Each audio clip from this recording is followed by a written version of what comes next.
చెడు, bad good అనే దానికి విలువ లేకుండా ఉంటే అది ఎలాగా, అది కరెక్ట్ కాదు.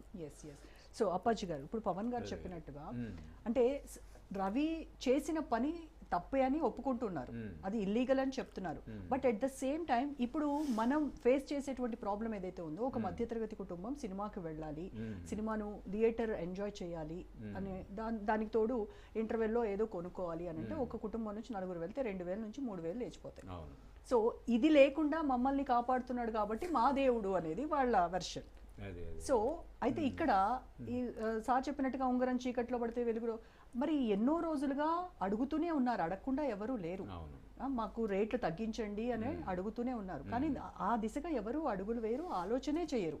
మరి అలాంటప్పుడు వాళ్ళకు ఉన్నటువంటి ఆప్షన్ ఇది ఒకటే కదా, ఇది కూడా పోయింది అనేటువంటి బాధ వాళ్ళది పాపం. అంటే మొన్న అమీర్ ఖాన్ చెప్పాడు, మామూలుగానే ఇప్పుడు సినిమాలు చూసే, థియేటర్లకు వెళ్ళి సినిమాలు చూసే ప్రేక్షకుల సంఖ్య చాలా గణనీయంగా తగ్గిపోయింది. ఓన్లీ 2 to 3% మాత్రమే. అంటే ఇప్పుడు యానిమల్, పుష్ప లాంటి సినిమాలు కూడా చూసేవాళ్ళు మన 150 కోట్ల మంది జనాభాలో కేవలం 4.5 కోట్ల మంది, 5 కోట్ల మంది మాత్రమే చూస్తున్నారు. అంటే ఆల్రెడీ ఈ టికెట్ రేట్లకు భయపడి చాలామంది ఇళ్ళకి మాత్రమే పరిమితం అయిపోయి ఓటీటీల్లో సినిమాలు చూసే పరిస్థితి ఎప్పటి నుంచో ఉంది. ఇప్పుడు ఈ వ్యతిరేకత అనేది ఇంకా ఎక్కువ అవుతుంది రోజు రోజుకి.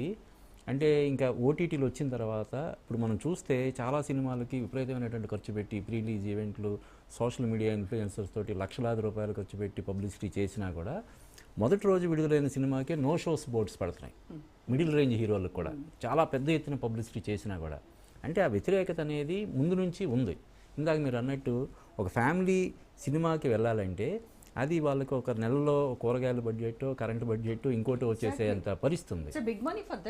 అందువల్ల థియేటర్లకు వెళ్ళలేని వాళ్ళంతా కూడా సమర్థిస్తున్నారు. కానీ అది ఆ సమర్థింపుని మనం సమర్థించకూడదు, ఏదే తప్పు పడుతున్నాం. కానీ ఏంటంటే ఈ వీటి పట్ల ఉన్న వ్యతిరేకత అతని పట్ల మద్దతుగా మారుతుంది. నిజానికి సినిమాలు చూడడం అనేది మినహాయిస్తే అతను రాబిన్ హుడ్తో పోల్చడం లేకపోతే ఇంకో హీరోతో పోల్చడం కూడా చేస్తున్నారు.